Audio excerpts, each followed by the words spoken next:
Përshëndetje gjithëve. Mirë se ju gjetëm në shtëpinë tuaj, në Parkun Industrial të Tiranës. Ju falenderojmë që na mirëpritët në këto ambiente për të organizuar këtë aktivitet me praninë e kryeministrit dhe të ministrit Gonxha për të folur për strategjinë, por dhe politikat e punësimit, të aftësimit të forcës punëtore dhe të zhvillimit të kapitalit njerëzor. Në fakt, zgjedhja e këtij ambienti ishte jo pa qëllim, pasi mjafton të hedhësh një sy përreth për të kuptuar se si materializohet në praktik e gjithë teoria neoklasike e ekonomisë, ku dy komponentët kryesor të zhvillimit ekonomik janë kapitali fizik dhe kapitali njerëzor, dhe është më se e qartë se si janë materializuar në praktik pikërisht në këto ambiente. Jemi të gjithë koshient që vitet e fundit ka patur një zhvillim jashtëzakonisht të shpejtë të teknologjisë, gjë e cila ka ndryshuar në mënyrë thelbësore edhe të gjithë le të themi politikat e tregut punës dhe natyrën e tregut punës. Dhe në inspektimin që bëm tani bashkë me kryeministrin, u duk qartë që investimet në zhvillimin e teknologjisë patjetër që janë shumë të rëndësishme. Dhe këtë e kuptuam nga biseda që bëm dhe me Kristianin dhe me Ajtenën, dy administratorë të dy sektorëve shumë ndryshëm nga njëri tjetri, i pari që operon në industrinë e farmaceutikës, ku patjetër kërkimi dhe zhvillimi shkencor janë shumë të rëndësishëm për këtë sektor, dhe në sektorin tjetër që është sektori i prodhimit të pjesëve për makineritë e rënda, të cilët ndihmojnë në sektorin e ndërtimit. Dhe pam që në të dy këto sektor është pikërisht zhvillimi në dije dhe zhvillim në kapital njerëzor që është shumë i rëndësishëm. Ndryshe në fakt nga një dekadë kur modeli i zhvillimit dhe modeli i zhvillimit ekonomik dhe modeli i zhvillimit biznesit ishte kryesisht i bazuar në krahun e lirë të punës. Në këto vite sigurisht që shumë ka ndryshuar dhe modeli i zhvillimit biznesit tani bazohet kryesisht në dije, në njohuri dhe në aftësinë e forcës punës, dhe ndaj dhe kompani të ndryshme gjithmonë më shumë po investojnë në zhvillimin e kapitalit njerëzor. Dhe dy shembuj që sollëm këtu, të cilët ne edhe inspektuam, në fakt nuk janë vetëm shembuj sporadik, do dohet përmendja këtu një zhvillim shumë të rëndësishëm në një sektor tjetër, siç është sektori i shërbimeve, ku këtu bëjmë pjesë dhe call centers. Para disa vitesh call centers nuk ishin gjë tjetër vetëm se disa kompani që punësonin një numër të madh punonjësish që kishin kryesisht aftësi bazike në tregun e punës, pra mjaftonte që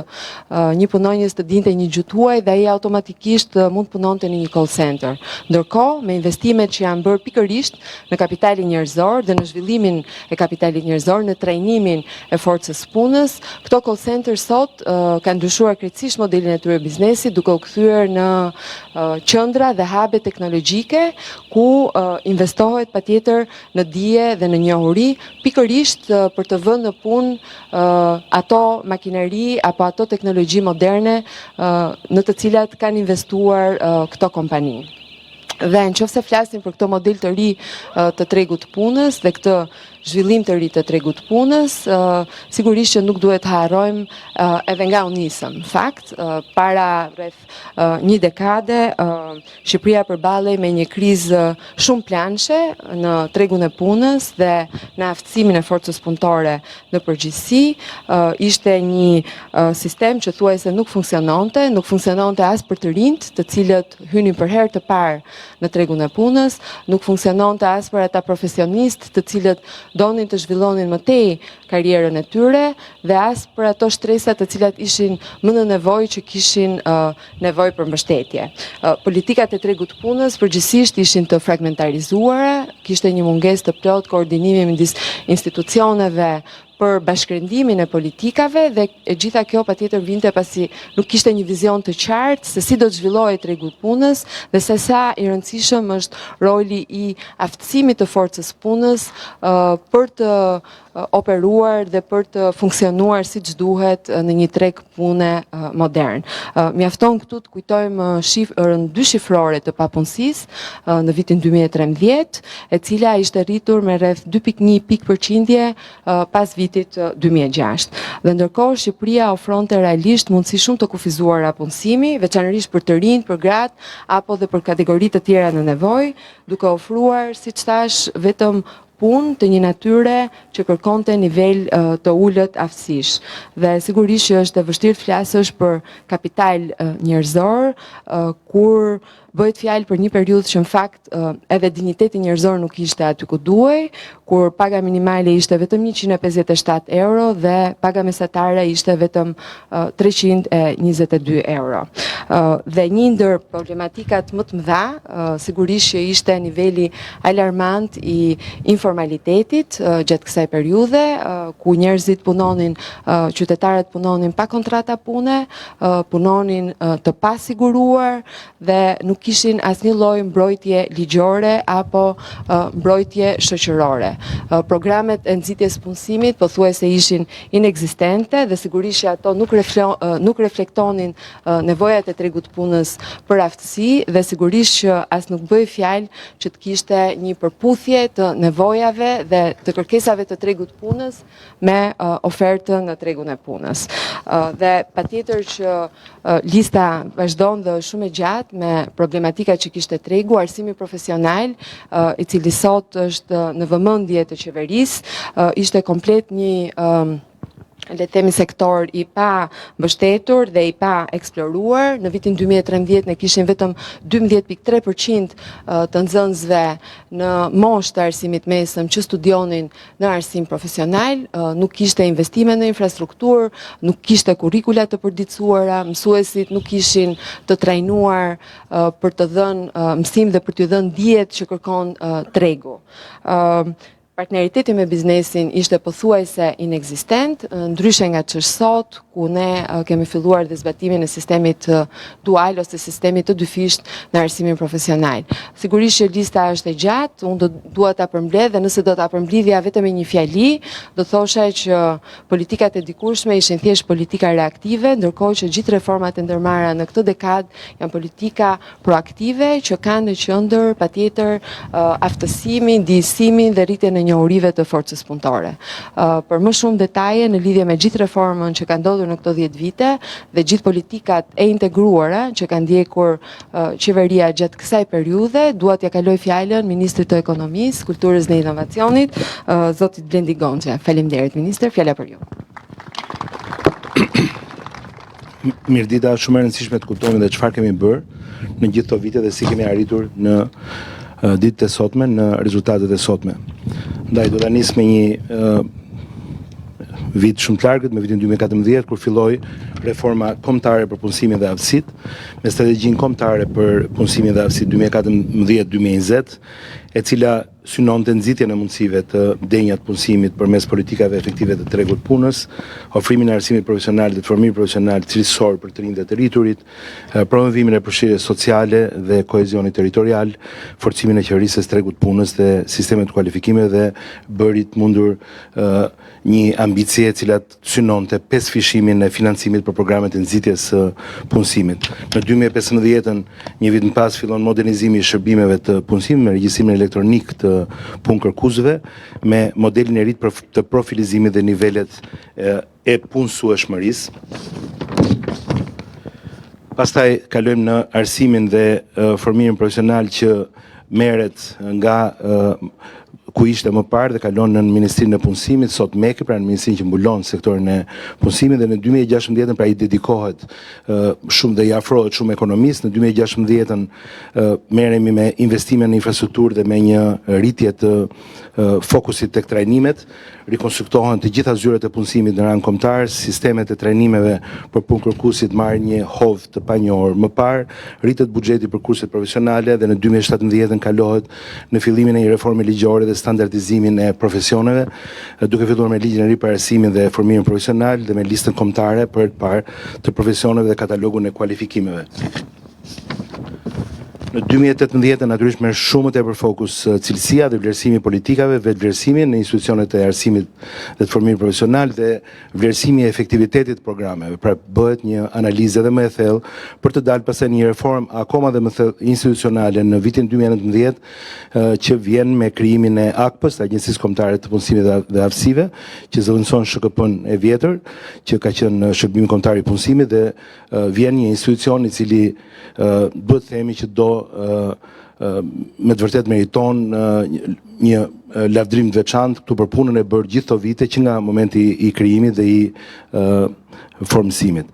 Krijohet një sektor i ri për kurrikulat e profesionalizuara dhe fillon puna për parafrimin me direktivat e Bashkimit Evropian, intensifikohen dhe specializohen institucionalisht të gjitha strukturat për të rritur cilësinë. Vinë për parë profilet të reja me 25 kualifikime të reja zhvilluara që të bënin të mundur oferta profesionale të zgjeruara me profile moderne për të rinjt dhe për tregun e punës. Në 2020 natyrisht ndalim pak hovin sepse merremi me përgjigje ndaj pandemisë dhe bëhet një reformim i strukturave sipas modelit front dhe back office dhe pastaj kalohet, kuptohet që pandemia na mësoi të ishim shumë digital dhe të ishim shumë virtual dhe kalojmë në sistemin e ri informatik për shërbimet e punësimit. Lançohen dhe programet e nxitjes punësimit që kanë bërë të përfitojnë 20.810 përfitues gjithsej.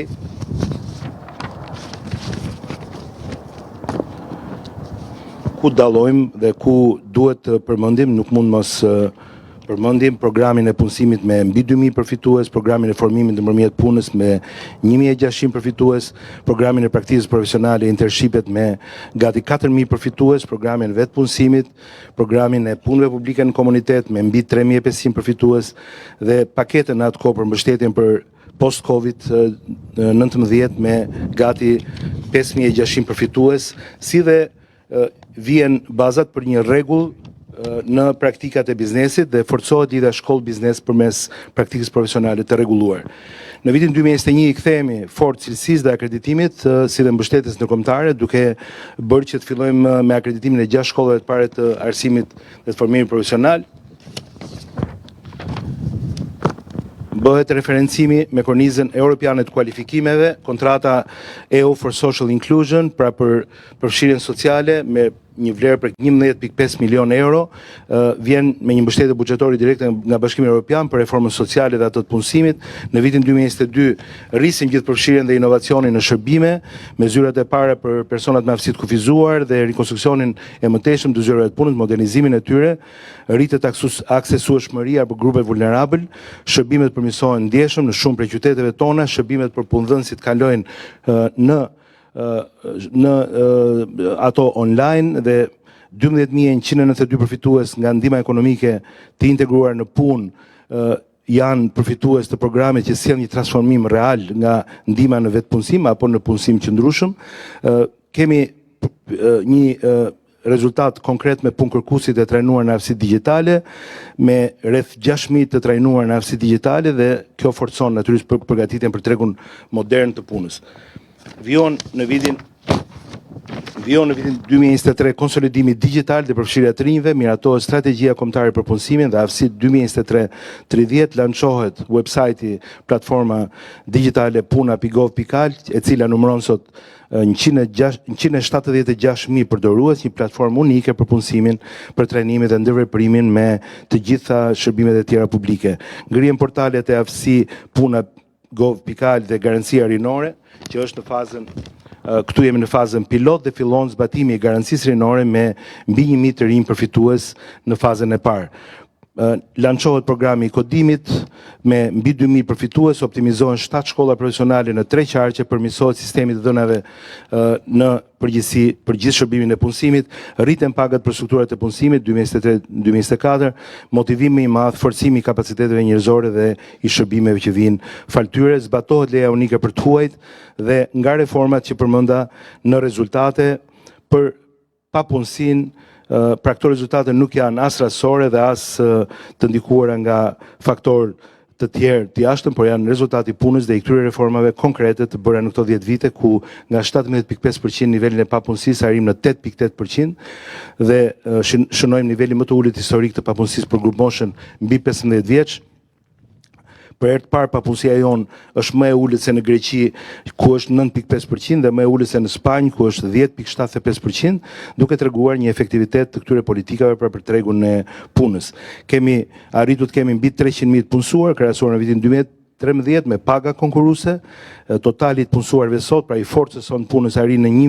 1.327.000 persona, rezultat i natyrisht i zhvillimit ekonomik dhe i reformës së një dekade. Paga mesatare arrin në 830 euro nga 322 euro në vitin 2013. Duhet të theksoj këtu rinxhenjerimin e shërbimeve të punësimit me 12 shërbime online. Pra si rezultate konkrete, rritjen e aksesit për personat me aftësi të kufizuar, Shqipëria renditet sot si shërbimi më i mirë në Ballkan, edhe ky vlerësim vjen nga OECD. Ndryshimi i ligjit për arsimin dhe formimin profesional, pra si pika kryesore të suksesit, arsimi profesional në formë dyfish, sot flasim për arsimin dual, marrëveshje ndërkombëtare për programet e përbashkëta, ku sot krenohemi me bashkëpunimin si për shembull me EHL-n, që është një shkollë publike, që është një shkollë shumë e suksesshme e hotelëri turizmit dhe që sot është pjesë e programeve tona në shkollën publike të hotelëri turizëm në Tiranë, dhe reformimin e procesit të licencimit me agjencitë private, ku disa prej tyre i kemi këtu sot si përfaqësues, portalin e ri për migracionin, punoj jeto aty ku ke zemrën, që ja dedikuam diasporës dhe gjithë atyre që duan të kthehen në Shqipëri dhe të kenë një informacion shumë të detajuar për ofertat e punës në Shqipëri, rritjen e pagave së fundmi përsëri për mësimdhënësit e arsimit dhe të formimit profesional me plus 30%, rritjen e ndjeshme të investimeve në infrastrukturë me aktin e fundit normativ në vitin 2024 në bënd mundur një boom tjetër investimesh për edhe 10 shkolla të reja të arsimit dhe të formimit profesional. Një progres shumë interesant është krijimi i observatorit të tregut të punës, i cili studion, analizon, i cili na jep të dhëna të detajuara dhe të certifikuara mbi tregun e punës, ndihmon shumë në çdo aspekt, edhe politikbërjen, por ndihmon shumë edhe investitorët dhe gjithë në përgjithësi tregun e punës, të fishimin e financimit për programin e nxitjes së punësimit, që me kaq, si më thënë, po mbyll një numër arritjesh kryesore dhe të dhënash faktesh, shifrash kokforta dhe një themi informacioni i cili na bën vërtet krenar për 10 vitet e fundit dhe për ku jemi sot dhe për si kemi arritur deri këtu sot. Ja kthej fjalën Oltës për të moderuar më tej. Faleminderit shumë ministër për gjithë ekspozenë e detajuar të gjitha reformave të ndërmarra në këto vite dhe siç e tha dhe ju në fjalën tuaj, një ndër reformat kryesore ka qenë reforma në arsimin profesional, që dikur shihej si krejtësisht i shkëputur nga reforma në tregun e punës dhe me strategjinë e re 2024-2030, por dhe me strategjitë e më përparme, është parë sektori i arsimit profesional në funksion të sektorit punës, pra arsimi profesional është një rrugë e shpejtë ku me një investim minimal në vitet e studimit gjej një punë shumë të mirë, një punë shumë të mirë paguar dhe ndërkohë merr një profesion që do ta shfrytëzosh për jetë me paga jashtëzakonisht shumë të mira. Dhe që ta bëjmë këtë takim në formën e bashkëbisedimit, dua t'ja kaloj fjalën një përfaqësuesi biznesi nga Crown Hotel, i cili është gjithashtu zoti Fation Selime, i cili është gjithashtu edhe një nga bashkëpunëtorët tanë nga sektori i biznesit me shkollat profesionale. Siç e tham edhe në fjalët tona, bashkëpunimi me biznesin është jashtëzakonisht shumë i ngushtë, ka qenë i ngushtë sepse ne gjithmonë drejtues të bordeve të profesionale kemi patur një përfaqësues biznesi, por tashmë edhe me zbatimin e sistemit dual në arsimin profesional, që është një sistem ku ne po marrim modelet më të mira që janë zbatuar në Gjermani dhe në Zvicër, të cilët janë dhe pararoj të këtij sistemi. Nxënësit tanë shkollave profesionale tashmë nuk do t'i bëjnë praktikat e punës vetëm në ambientet e shkollës, por nga 5 ditë të edukimit të tyre, 3 ditë ata do t'i kalojnë pranë bizneseve për të kryer praktikën e tyre profesionale, për që në kontakt të ngushtë me biznesin dhe për të kuptuar realisht se si punohet në një ambient biznesi. Dhe në sajt të këtyre bashkëpunimeve, si ai që përmendi dhe ministri, me një ndër shkollat më të mira të hotelërisë turizmit në Lozan, kemi mundur që të kemi dhe shumë bashkëpunëtor në ambientin shqiptar. Dhe e kaloj fjalën Fationit që të na shpjegojë më në detaje se si ka funksionuar ky bashkëpunim. Faleminderit. Përshëndetje. Faleminderit shumë për ftesën, Klevisit, drejtorit AKP-s, zoti ministër, zoti kryeministër. Unë jam Fation Selima, jam një sipërmarrës që sot kam mbi 50 punonjës në hoteleri dhe në gastronomi. Jam një emigrant i kthyer në 2015, pas shumë vitesh emigracione dhe në fakt kur na u propozua ne si biznes sistemi dual, unë e njihja sepse kam ndeshur në vitet e mia në emigracione dhe sidomos pas një kualifikimi që kam bërë në Zvicër dhe mu bë shumë qefi që po vjen edhe në Shqipëri. Ne në fakt një sistem dual stilit Ballkanas e kemi pas me këtë pjesën e studentëve që punonin mbasdite dhe paradite studionin dhe s'kishin kohë për të bërë asnjërin mirë. Ndërkohë sistemi dual që kemi sot funksionon dhe funksionon shumë mirë pasi në orët e tyre që duhet studiojnë, ato studiojnë dhe bëjnë dhe praktikën njëkohësisht dhe rezulton i suksesshëm pasi edhe për ato është mirë pasi punësohen, paguhen edhe studiojnë në të njëjtën periudhë. Është diçka shumë e mirë për ne, e kemi pritur shumë mirë me shembuj pozitiv nga shkollat hoteleri turizëm, nga shkolla teknike ekonomike që janë bashkëpunëtor tanë të përhershëm. Dhe shembuj të tillë i kam edhe sot me veten, në fakt një nga djemt që është në dual është Aldo që kam këtu që punon në kuzhinë, ka ardhur me shumë kënaqësi nga shkolla hoteleri turizëm dhe ju falenderoj shumë dhe do doja t'ja kaloja fjalën. Përshëndetje. Unë jam Eraljo Subashi, vi nga Shkolla Hoteleri Turizëm Tiranë, profili kuzhinës dhe sistemi dual, gjithashtu dhe pjesë e stafit të The Crown Tirana. Dihet që Shkolla Hoteleri Turizëm hap dyert në tregun e punës për çdo të ri, por me sistemin dual është një plus shumë i madh. Unë personalisht mendoj që sistemi dual ka pasur një purje shumë të mirë në tregun e punës, duke ditur që 2 ditët e para të javës është mësohet teoria dhe lëndet e tjera të përgjithshme në shkolla dhe 3 ditët e tjera të javës ne ushtrojmë praktikat profesionale në biznes. Dihet që ka shumë benefite në të, pasi me anë të praktikave profesionale ne mësojmë se si gatuhet në kuzhinat profesionale, se si duhet t'jesh në një kuzhinë dhe t'jemi gati për tregun e punës.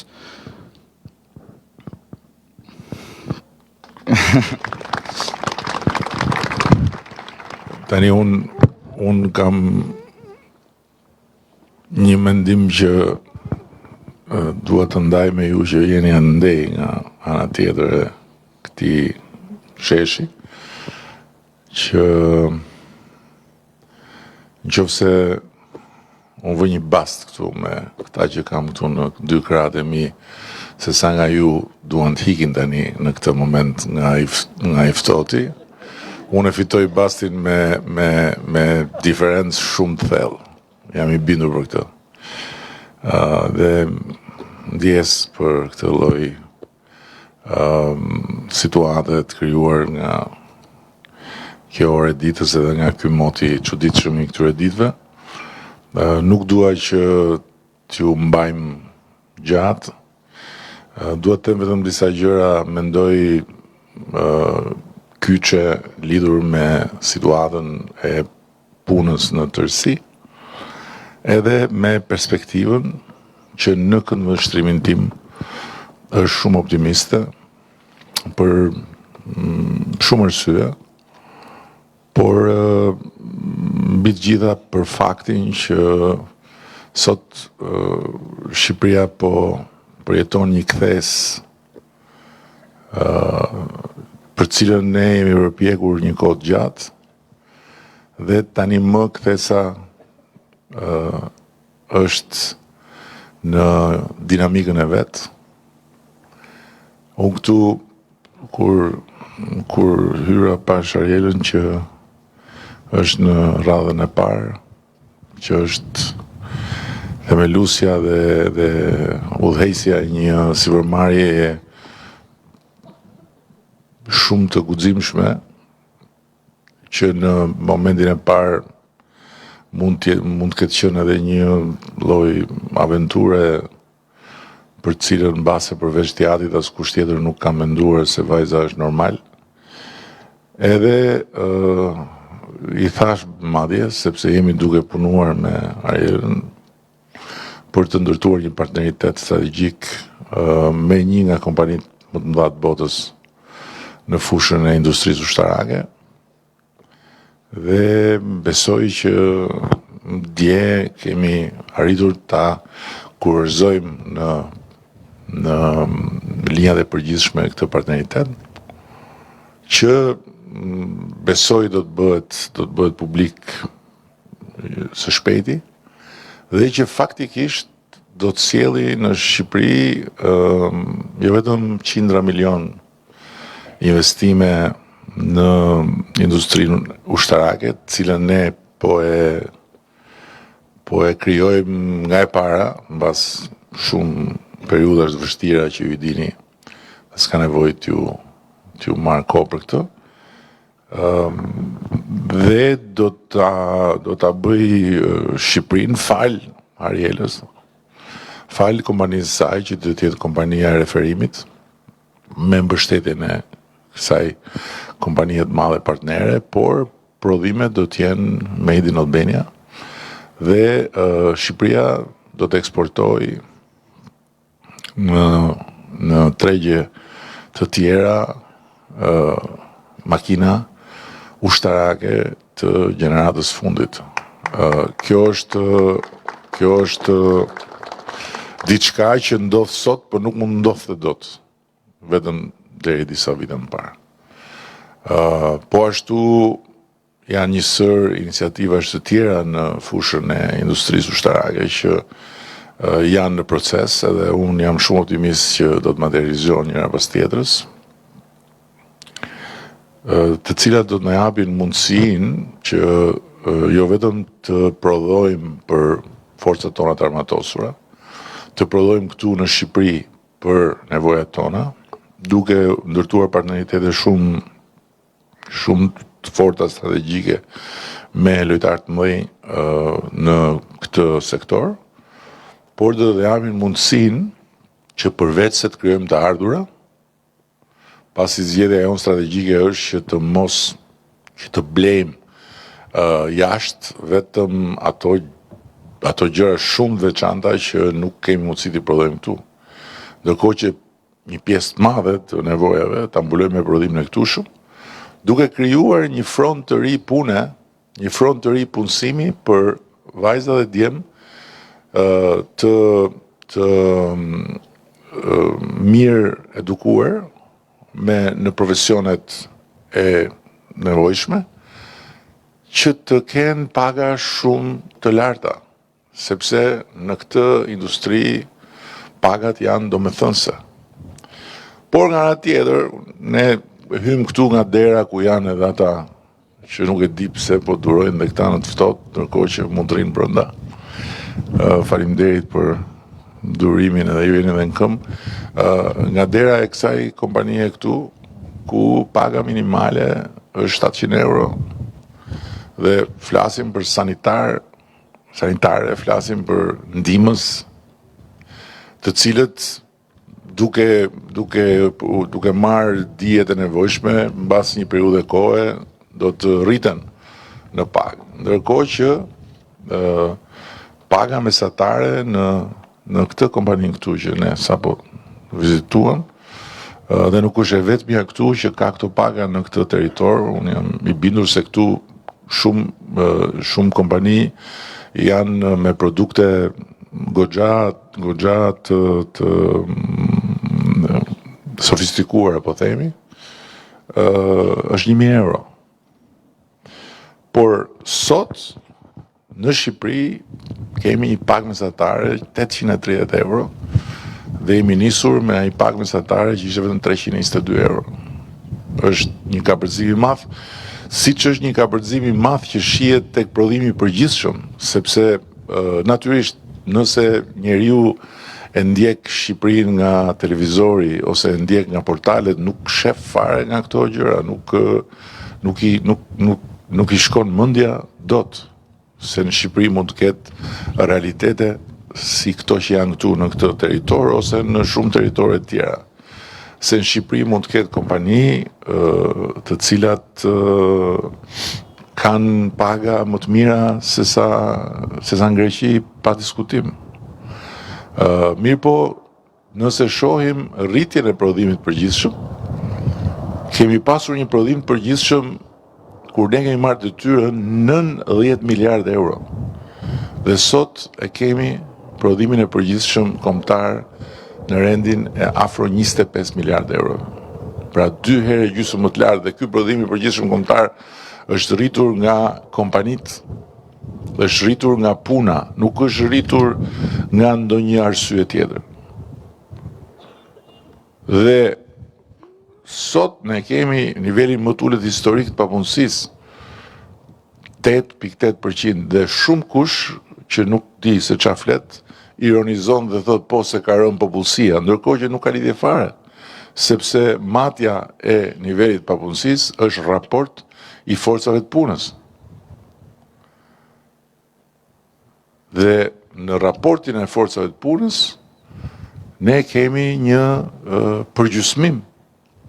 të nivelit të papunësisë dhe ambicia jonë është që në 2030 ne të kemi një papunësi në 6% që është norma mesatare normale e Bashkimit Evropian. Nuk dua të flas për çka kemi bërë, se Blendi pak a shumë bëri një rezume goxha shterruse, po dua të them që duke qenë se këtu flasim për punën, po flasim dhe për kompanitë, ne me një herë mbas këtij procesi që duhet ta zhvillojmë gjatë këtij muaji,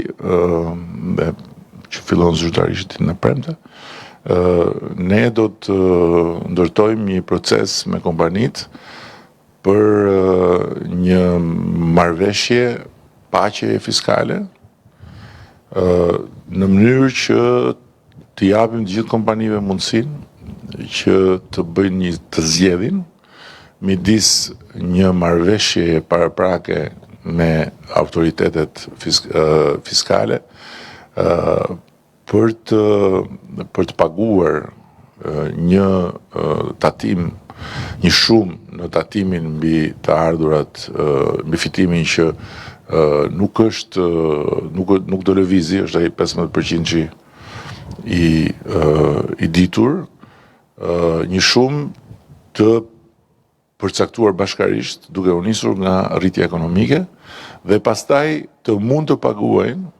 për te kësaj shume, duke deklaruar të ardhura të tjera të pa deklaruara, më parë, me një tatim vetëm 5%. Që të thotë që do t'u japi mundësi kompanive që të mund të dalin në dritë plotësisht dhe të mos kenë një barë që i detyron të pastaj dhe të akumulojnë borxhe që nuk paguhen kurrë. Ndërkohë që kjo do të shoqërohet me mungesën e plotë të inspektimeve. Pra, kompanitë që do hyjnë në këtë marrëveshje nuk do kenë më asnjë inspektim. S'do kenë më asnjë shqetësim të natyrës burokratike. Nga ana tjetër, do të rrisim pagën minimale në 500 euro në janar të 2026, duke vendosur që ta shpallim të gjë me një herë në muajin qershor, por duhet ta them shumë qartë që përjashton një kategori të veçantë që është gjithmonë më e vogël në numër, paga minimale është më e lartë në Shqipëri, de facto. De facto. Këtu në këtë territor për shembull nuk ka pagë minimale 500 euro. Ndërkohë që duam që të ecim më tutje me pagën mesatare dhe ta çojmë pagën mesatare nga 830 brenda mandatit 4 në 1.000 euro në sektorin privat, ndërkohë që sot kemi nevojë të shohim edhe me shumë më tepër optimizëm rritjen e pagave në sektorin publik. Janë rritur, do të rritet më shumë, dhe kjo na ka dhënë një fakt në dorë që duke rritur paga në sektorin publik kemi tërhequr me vete edhe sektorin privat në këtë proces. Por ajo që është më e rëndësishme dhe që e tha Olta është kapërcimi nga një epokë kur krahu i lirë i punës quhej avantazh konkurrues në një epokë tjetër ku tani më pagat dinjitoze nuk janë më nuk diskutohen më. Dhe faktikisht kompanitë sot më shumë se sa problemin sa të paguhen punëtorët kanë problemin ku i gjejnë punëtorët e kualifikuar. Një tjetër shenjë pozitive është duke u bërë gjithmonë më e prekshme, edhe këtu te dera që dolëm, ka një numër djemsh dhe vajzash të kthyer rishtas nga Gjermania. Madje një pjesë e tyre na tha zonja, ishin në punë, hikën, se ta provojmë një herë, provuan dhe u kthyen. Njerëz të mençur u kthyen. Besoj që do ketë gjithmonë më shumë të tillë në vitet në vijim. Dhe e fundit që dua të prek është domosdoshmëria e forcimit theksit mbi arsimin profesional. Ne jemi shumë të vetëdijshëm që rritja e kapaciteteve të arsimit profesional është një domosdoshmëri për kompanitë, është një domosdoshmëri për ekonominë, është një domosdoshmëri për vajzat dhe djemt e këtij vendi që me një formim të mirë profesional mund të sigurojnë jo vetëm një punë të gjithmonë më të mirë paguar, por mund t'i japin vetes një perspektivë për ndërtuar dhe biznes të vogël që pastaj mund të bëhet dhe biznes i madh. Faktet në gjithë vendet që kanë një arsim të zhvilluar profesional thonë se pjesa më e madhe e sipërmarrësve në ato vende vjen nga formimi në arsimin profesional. Dhe me një ndjesë të veçantë për gocën që e kam mund në sy këtu, drejt për drejt, duhet jetë student, duhet jetë me siguri student në arsim profesional, jo ti është mbrapa. Ti çuditërisht edhe pse je e veshur më lehtë, nuk ke asnjë shenjë dridhje, ndërkohë që ajo po dridhet dhe edhe unë dyshova që je nga Vlora. Ndërkohë që po ti nga Dibre ti mbrapa? Po. Ti ku afër Dibrës, po, në rregull. Se prandaj jeni mësuar tash juve të Dibranëve ju kemi mësuar me shumë komoditet, me infrastrukturë, me tunele, me gjitha dhe nuk rrinë dot gjatë në ftohtë. Megjithëse vini nga i ftohti, ndërkohë që vlonjatët që vinë nga i nxehti, ftohtin se kanë problem fare. Ju falenderoj shumë, ju kërkoj ndjesë për klimën. Shpresoj që klima e bisedës mos ishte e ngjashme me klimën e natyrës. Edhe ju uroj çdo të mirë të gjithëve. Po ikim me keqardhjen që nuk e vura bastin se do kisha fitu, po unë nuk vë bastin. Faleminderit.